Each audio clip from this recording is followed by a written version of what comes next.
In case you haven't noticed, online coaching is extremely popular right now. And our next guest is an entrepreneur who's made $10 million in the industry. Founder of Ellen Pro, Ellen Lin, joins us now to share how she was able to reach such success and what makes her coaching unique, especially when it comes to those who speak Chinese. Welcome, Ellen.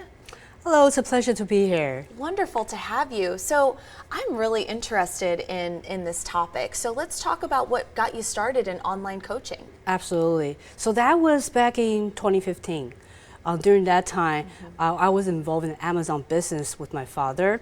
We created this Amazon business from scratch and then made millions and millions every year.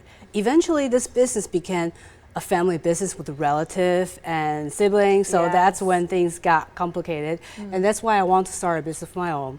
So I started researching online, and one day I saw this Facebook ad talking about, hey, you can make money online by teaching people what you already know.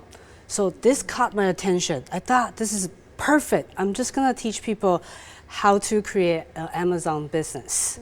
But now, since Amazon is a well-established topic, I start to teach people how to create their own online coaching program. Wonderful. And so talk to us a little bit about that niche in terms of targeting an audience that speaks Chinese. Yeah, absolutely.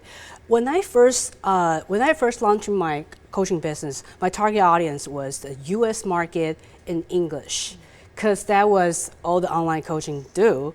Later, I found out there were more and more coaches teaching the same subject in the English market. So I did a strategic decision to switch to Mandarin-speaking audience worldwide. And because of that decision, it has positioned me to becoming the one and the only in the Mandarin-speaking market. Wonderful. And so why do you think the online coaching trend got so popular? Yeah, the first wave of the trend started in 2015. Some marketers started to utilize Facebook ads to promote their online coaching program, and they proved to be highly effective. So they started to teach people how to do the same thing. And the second wave was when the pandemic hit. People were forced to work online, work remotely, and then everything became from offline to online. And also, a research shows that global online coaching market was valued at $2 billion in 2020. Wow. And it's projected to reach $4.5 billion by 2028. Oh my goodness. So it's clearly a growing market. Wow. So if someone is listening to this and they're like, I want to, get into that market, what would you say would need to be the basis of how they get involved in that? Do they need a specific niche? Is there a specific topic? Can it be a broad conversation? What can happen there? Right. I would just tell them just do it. If you have the expertise that you can teach others and you're not taking actions, your competitors will. Yeah, absolutely. Now let's get to what people are really, really wanting to know. How did you make $10 million in this business? Well, it's because I never stopped learning and I never gave up. And I understand that all the business have their ups and downs. During the challenging times, instead of thinking about, oh, maybe I should give up, this is not for me, I focus more on the problem solving part. So I actively seek out mentors and coaches to acquire new skill set.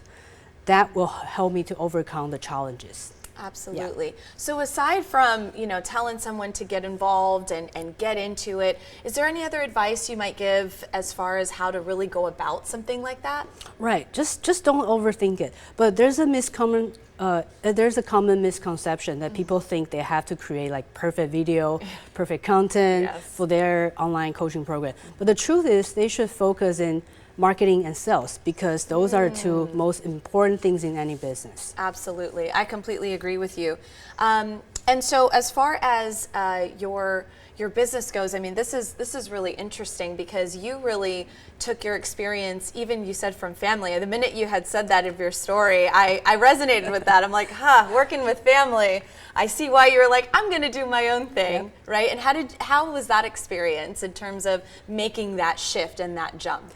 It was pretty difficult because my dad he didn't want me to do it because he wants me to stay in that business.